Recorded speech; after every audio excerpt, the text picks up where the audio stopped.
Welcome to wishful ಅಡುಗೆ ಮನೆ. ನೋಡಿ, ಇವತ್ತು ನೇರಳೆ ಹಣ್ಣ ತಗೊಂಡಿದ್ದೀನಿ. ನೇರಳೆ ಹಣ್ಣಿಂದ ಒಂದು ಸೂಪರ್ ಆಗಿರೋ ರೆಸಿಪಿನ ಮಾಡ್ಬೋದು. ತುಂಬಾ ಟೇಸ್ಟಿಯಾಗಿರುತ್ತೆ. ಹೊಸ ರೆಸಿಪಿ ಅಂತಲೇ ಹೇಳ್ಬೋದು. ಇದು ಶುಗರ್ ಪೇಷಂಟಿಗೆ ಕೂಡ ತುಂಬ ಒಳ್ಳೆಯದು. ರೆಸಿಪಿ ಯಾವ ಥರ ಮಾಡೋದು ನೋಡೋಣ ಬನ್ನಿ. ನೋಡಿ, ಇವಾಗ ನಾವು ಕಾಯಿ ಎಲ್ಲ ತುರ್ಕೊಳ್ತೀವಲ್ಲ, ಅದು ತೊಗೊಂಡು ನೇರಳೆ ಹಣ್ಣಿಂದ ತುರ್ಕೊಳ್ಳೋಣ. ನೋಡಿ, ಈ ಥರ. ನಿಮಗೆ ತುರಿಯೋದು ಬೇಡ ಅಂದರೆ ಇನ್ನೊಂದು ರೀತಿ ಮಾಡ್ಕೊಬೋದು, ಅದನ್ನು ಕೂಡ ತೋರಿಸ್ತೀನಿ. ನೋಡಿ, ಈ ಥರ ನೀಟಾಗಿ ತುರ್ಕೊಂಡಿದ್ದೀನಿ. ನೋಡಿ, ನಾವೀಗ ಇನ್ನೊಂದು ಥರ ಮಾಡ್ಕೊಳ್ಳೋಣ. ನೋಡಿ, ಇದೇ ನೇರಳೆ ಹಣ್ಣನ್ನು ಈ ಥರ ತಕ್ಕೋಬೋದು. ಚಾಕಲ್ಲಿ ಮಾಡೋದು ಈಸಿಯಾಗಿರುತ್ತೆ, ಹಾಗೆಯೇ ತುರಿಯೋದು ಕೂಡ ಈಸಿನೇ. ನೋಡಿ, ಈ ಥರ ಮಾಡ್ಕೊಂಡಿದ್ದೀನಿ. ನೋಡಿ, ತುಂಬ ಆರೋಗ್ಯಕ್ಕೆ ಒಳ್ಳೆ ರೆಸಿಪಿ ಅಂತಲೇ ಹೇಳ್ಬೋದು. ಕೆಲವೊಬ್ಬರಿಗೆ ನೇರಳೆ ಹಣ್ಣು ಒಗರು ಅನಿಸುತ್ತೆ, ಕೆಲವೊಬ್ಬರು ತಿನ್ನಲ್ಲ, ಕೆಲವೊಬ್ರಿಗೆ ತುಂಬಾ ಇಷ್ಟ ಇರುತ್ತೆ. ಯಾರು ತಿನ್ನಲ್ಲ ಅವರಿಗೆ ಈ ಥರ ರೆಸಿಪಿನ ಮಾಡಿಕೊಡ್ಬೋದು. ಸ್ಕಿನ್ನಿಗೆ ಕೂಡ ಒಳ್ಳೆಯದು. ನೋಡಿ, ಸೀಸನ್ ಟೈಮಲ್ಲಂತೂ ಒಂದು ಸರಿ ಆದರೂ ನಾವು ಇದನ್ನು ತಿನ್ನಬೇಕು. ಆರೋಗ್ಯ ಅಷ್ಟು ಚೆನ್ನಾಗಿರುತ್ತೆ. ನೋಡಿ, ಎಲ್ಲದನ್ನು ಇದೇ ಥರ ಮಾಡ್ಕೊಂಡು ಬರ್ತೀನಿ.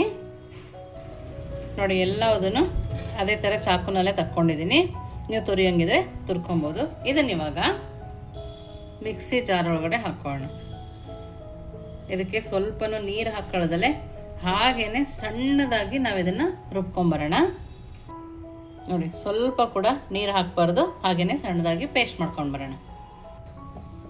ನೋಡಿ, ಎಷ್ಟು ಚೆನ್ನಾಗಿ ಸಣ್ಣದಾಗಿದೆಯಲ್ಲ. ಈ ಥರ ಪೇಸ್ಟ್ ಮಾಡಿಕೊಂಡು ಇದನ್ನು ಪಕ್ಕಕ್ಕೆ ಎತ್ತಿಟ್ಟು ನೆಕ್ಸ್ಟ್ ಏನು ಮಾಡೋದು ನೋಡೋಣ ಬನ್ನಿ. ಒಂದು ಬೌಲ್ನ ತೊಗೊಂಡಿದ್ದೀನಿ. ಆ ಬೌಲಿಗೆ 1 ಕಪ್ ಆಗೋಷ್ಟು ಅಕ್ಕಿ ಹಿಟ್ಟನ್ನು ಹಾಕ್ಕೊಂಡಿದ್ದೀನಿ. ಹಾಗೆಯೇ 1-2 ಸ್ಪೂನ್ ಆಗೋಷ್ಟು ಚಿರೋಟಿ ರವೆನ ಅಥವಾ ಉಪ್ಪಿಟ್ಟಿನ ರವೆನ ಹಾಕೋಬೋದು. ನಾನಿಲ್ಲಿ 2 ಸ್ಪೂನ್ ಆಗೋಷ್ಟು ಉಪ್ಪಿಟ್ಟಿನ ರವೆನ ಹಾಕ್ಕೊಳ್ತಾ ಇದ್ದೀನಿ. ನೋಡಿ, ಇದಕ್ಕೆ ರುಚಿಗೆ ತಕ್ಕಷ್ಟು ಉಪ್ಪು, 1/4 ಸ್ಪೂನ್ ಆಗೋಷ್ಟು ಸಕ್ಕರೆ, ಇಷ್ಟನ್ನು ಹಾಕಿ ಒಂದು ಸರಿ ಕೈ ಆಡಿಸ್ಕೊಳ್ಳೋಣ. ನೋಡಿ, ಈ ಥರ ನೀಟಾಗಿ ಕೈ ಆಡಿಸ್ಕೊಂಡು ಇವಾಗ ಸಣ್ಣದಾಗಿ ಹೆಚ್ಚಿರೋ ಈರುಳ್ಳಿನ ಹಾಕ್ಕೊಳ್ತಾ ಇದ್ದೀನಿ. ನೋಡಿ, 1 ಈರುಳ್ಳಿನ ಸಣ್ಣದಾಗಿ ಕಟ್ ಮಾಡಿ ಹಾಕ್ಕೊಂಡಿದ್ದೀನಿ. ಇವಾಗ ಇದಕ್ಕೆ ನೀರು ಹಾಕಿ ಕಲಿಸ್ಕೊಬೇಕು. ನಮಗಿದು ಬ್ಯಾಟರು ತೆಳುವಾಗೇ ಬರಬೇಕು, ಹಾಗಾಗಿ ಈ ಥರ ನೀರು ಹಾಕಿ ಕಲಿಸ್ಕೊಳ್ತಾ ಇದ್ದೀನಿ. ನೋಡಿ, ಒಂದು ಸ್ವಲ್ಪನೂ ಗಂಟಿರಬಾರ್ದು. ನೋಡಿ, 1-2 ಸರಿ ಈ ಥರ ಬೀಟ್ ಮಾಡಿ ಇವಾಗ ನಾವು ರುಬ್ಬಿಟ್ಕೊಂಡ್ವಲ್ಲ ನೇರಳೆ ಹಣ್ಣನ್ನು ಪೇಸ್ಟ್, ಅದನ್ನು ಹಾಕ್ಕೊಳ್ತಾ ಇದ್ದೀನಿ. ನೋಡಿ, ನೇರಳೆ ಹಣ್ಣಿನ ಪೇಸ್ಟ್ ಹಾಕಿದ್ಮೇಲೆ ನೀಟಾಗಿ ಕೈ ಆಡಿಸ್ಕೊಳ್ಳೋಣ. ನಾವು ಇದನ್ನು ಚೆನ್ನಾಗಿ ಬೀಟ್ ಮಾಡ್ಕೋಬೇಕು. ಸೋಡಾ ಈನೋ ಯಾವುದು ಬೇಕಾಗಲ್ಲ, ನಮಗೆ ಸೂಪರಾಗಿ ಬರುತ್ತೆ ಈ ರೆಸಿಪಿ. ನೋಡಿ, ನಮ್ಗೆ ಆದಷ್ಟು ತೆಳುವಾಗೇ ಬೇಕು, ಇದು ಗಟ್ಟಿಯಾಗಿ ನಮಗೆ ಬೇಕಾಗಲ್ಲ. ನೋಡಿ, ಇದಕ್ಕೆ ಇನ್ನು ಸ್ವಲ್ಪ ನೀರನ್ನು ಹಾಕೋಣ. ನೋಡಿ, ಈ ಹದದಲ್ಲೇ ಇರಬೇಕು. ನೋಡಿ, ಕಲರ್ ಕೂಡ ನೋಡ್ತಾ ಇದ್ರಲ್ಲ ಎಷ್ಟು ಸಕ್ಕದಾಗಿ ಕಾಣಿಸ್ತಾ ಇದೆಯಲ್ಲ, ತುಂಬಾ ಚೆನ್ನಾಗಿ ಕಾಣಿಸ್ತಾ ಇದೆ. ಮಕ್ಕಳು ಕೂಡ ಈ ಕಲರ್ ನೋಡಿ ನನಗೆ ಬೇಕು ಅಂತ ಅಷ್ಟು ಚೆನ್ನಾಗಿರುತ್ತೆ ಈ ರೆಸಿಪಿ. ನೋಡಿ, ಇಷ್ಟಾದಮೇಲೆ ಇದನ್ನು ಒಂದು 5 ನಿಮಿಷ ಪಕ್ಕಕ್ಕೆ ಎತ್ತಿಟ್ಟು ನೆಕ್ಸ್ಟ್ ಏನು ಮಾಡೋದು ನೋಡೋಣ ಬನ್ನಿ. ಇವಾಗ ಒಂದು ಮಿಕ್ಸಿ ಜಾರ್ನ ತೊಗೊಂಡಿದ್ದೀನಿ. 1 ಸ್ಪೂನ್ ಆಗೋಷ್ಟು ಕಡಲೆ, ಹಾಗೆಯೇ ಒಂದು 3 ಎಸಳು ಬೆಳ್ಳುಳ್ಳಿ, ರುಚಿಗೆ ತಕ್ಕಷ್ಟು ಉಪ್ಪು, ಹಾಗೆಯೇ ಸ್ವಲ್ಪ ಕಾಯಿ, ಸ್ವಲ್ಪ ಮೆಣಸಿನ್ಕಾಯಿ. ನಿಮ್ಮ ಹತ್ರ ಹಸಿ ಮೆಣಸಿನ್ಕಾಯಿ ಇದ್ದರೆ ಅದನ್ನೇ ಹಾಕ್ಕೊಬೋದು. ನಾನಿಲ್ಲಿ ಒಣಮೆಣಸಿನ್ಕಾಯಿನ ಹಾಕ್ಕೊಳ್ತಾ ಇದ್ದೀನಿ. ಹಾಗೆಯೇ ಸ್ವಲ್ಪ ಕೊತ್ತಂಬರಿ ಸೊಪ್ಪು. ನೋಡಿ, ಇಷ್ಟನ್ನು ಹಾಕಿ ಸ್ವಲ್ಪ ನೀರನ್ನು ಹಾಕಿ ಸಣ್ಣದಾಗಿ ರುಬ್ಕೊಂಬರೋಣ. ನಿಮಗೆ ಹುಣಸೆಹಣ್ಣು ಬೇಕಂದರೆ ಹುಣಸೆಹಣ್ಣು ಕೂಡ ಹಾಕ್ಕೋಬೋದು. ನೋಡಿ, ಇವಾಗ ಚಟ್ನಿ ರೆಡಿ ಇದೆ. ಇದನ್ನು ಪಕ್ಕಕ್ಕೆ ಎತ್ತಿಟ್ಕೊಳ್ಳೋಣ. ಇವಾಗ ನೆಕ್ಸ್ಟ್ ಏನು ಮಾಡೋದು ನೋಡೋಣ ಬನ್ನಿ. ನೋಡಿ, ಇವಾಗ ಮತ್ತೊಂದು ಸರಿ ನೀಟಾಗಿ ತಿರುಗಿಸಿ ನೋಡ್ಕೊಬೇಕು. ನೋಡಿ, ಈ ಹದ ಇರಬೇಕು ನಮಗೆ. ಒಂದು 5 ನಿಮಿಷದಲ್ಲಿ ರವೆ ಕೂಡ ನೆಂದಿರುತ್ತೆ. ನೋಡಿ, ಇಷ್ಟೇ ಈ ರೆಸಿಪಿ. ನೋಡಿ, ಇವಾಗ ನಾವು ಒಂದು ತವಾನ ಬಿಸಿ ಹಾಕಿ ಇಟ್ಕೊಂಡಿದ್ದೀವಿ. ಅದರಲ್ಲಿ ನೀಟಾಗಿ ಎಣ್ಣೆ ಸರವಿ ಒರೆಸಿ ರೆಡಿ ಮಾಡಿ ಇಟ್ಕೊಂಡಿದ್ದೀನಿ.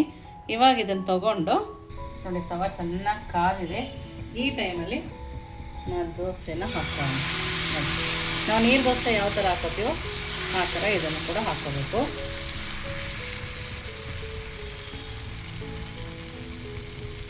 ನೋಡಿ ನಿಮಗೆ ದೋಸೆ ಎದ್ದೇಳ್ತಿಲ್ಲ, ಅಂಟ್ತಾ ಇದೆ ಅಂದರೆ ಒಂದು ಅರ್ಧ ಬೌಲ್ ಆಗೋಷ್ಟು ಗೋಧಿ ಹಿಟ್ಟನ್ನು ಹಾಕ್ಕೊಂಡು ಕಲಿಸ್ಕೋಬೋದು.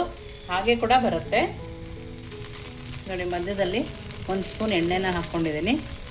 ನೋಡಿ ನೀಟಾಗಿ ಬೆಂದ ಮೇಲೆ ತೆಗಿಬೇಕು. ಮೀಡಿಯಮ್ ಫ್ಲೇಮಲ್ಲಿ ಇಟ್ಕೊಂಡೆ ಇದನ್ನು ಬೇಯಿಸ್ಕೊಬೇಕು. ನೋಡಿ ಇವಾಗ ಎಷ್ಟು ಚೆನ್ನಾಗಿ ಬರ್ತಾಯಿದೆ, ನೋಡ್ತಾ ಇದ್ದೀರಲ್ಲ, ತುಂಬ ಅಂದರೆ ತುಂಬಾ ಚೆನ್ನಾಗಿ ಬರ್ತಾಯಿದೆ. ನೋಡಿ ಇದನ್ನು ತಕ್ಕೊಂಡು ಯಾವ ಥರ ತಿನ್ನೋದು ನೋಡೋಣ ಬನ್ನಿ. ನೋಡಿ ಪ್ಲೇಟ್ ರೆಡಿ ಇದೆ. ಹಾಗೆಯೇ ಬಿಸಿ ಬಿಸಿ ನೇರಳೆ ಹಣ್ಣಿನ ದೋಸೆ ಕೂಡ ರೆಡಿ ಇದೆ. ಎಷ್ಟು ಚೆನ್ನಾಗಿ ಕಾಣಿಸ್ತಿದೆ ನೋಡ್ತಾ ಇದ್ದೀರಲ್ಲ ನೀವೇ. ತುಂಬ ಅಂದರೆ ತುಂಬಾ ಚೆನ್ನಾಗಿ ಬಂದಿದೆ.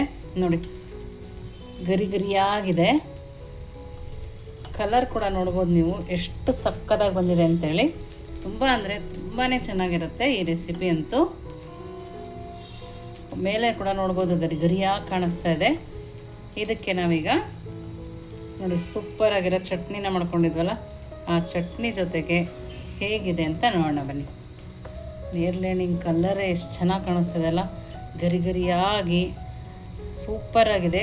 ನೀವು 1 ಸ್ಪೂನ್ ಗೋಧಿ ಹಿಟ್ಟು ಹಾಕ್ಕೊಂಡ್ರೆ ಫೇಲ್ ಆಗೋ ಮಾತೇ ಇಲ್ಲ, ಅಷ್ಟು ಚೆನ್ನಾಗಿ ಬರುತ್ತೆ. ಚಟ್ನಿನೂ ಅದ್ಭುತ, ದೋಸೆನೂ ಅದ್ಭುತವಾಗಿದೆ. ಖಂಡಿತವಾಗೂ ನಿಮ್ಮ ಮನೆಗೆ ಒಂದ್ಸರಿ ಮಾಡಿ ಹೇಗೆ ಬಂತು ಅಂತ ವಿಶ್ಫುಲ್ ಅಡುಗೆ ಮನೆಗೆ ಕಮೆಂಟ್ ಮೂಲಕ ತಿಳಿಸೋದನ್ನು ಮರಿಬೇಡಿ. ನೀವಿನ್ನೂ ನಮ್ಮ ಚಾನಲ್ ಲೈಕ್ ಮಾಡಿಲ್ಲ ಅಂದರೆ ಲೈಕ್ ಮಾಡಿ, ಶೇರ್ ಮಾಡಿ, ಸಬ್ಸ್ಕ್ರೈಬ್ ಮಾಡಿ. ವಿಶ್ಫುಲ್ ಅಡುಗೆ ಮನೆಗೆ ಥ್ಯಾಂಕ್ ಯು.